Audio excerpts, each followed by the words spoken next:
ইনবক্সে মেসেজ আসবে কিন্তু সিন হবে না, রিপ্লাই পাবে না, পরে থাকবে ওইভাবেই। কেউ কেউ হয়তো অপেক্ষায় থাকবে, এই বুঝি আসলো অনলাইনে।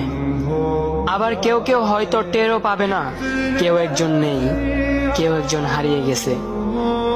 হঠাৎ একটা সময় কারোর হয়তো মনে পড়বে, কে জানি আর নেই। কষ্ট করে নামটা সার্চ করবে, পুরনো ভিডিওগুলো দেখবে আর ভাববে হুট করে কোথায় চলে গেল।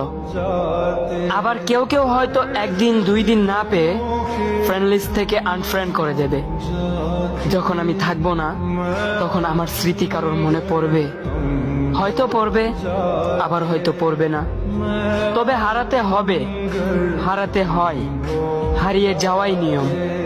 পার্থক্য একটাই, কেউ আয়োজন করে হারায় আর কেউ হুট করে হারায়। আমি না হয় হুট করে হারিয়ে যাব।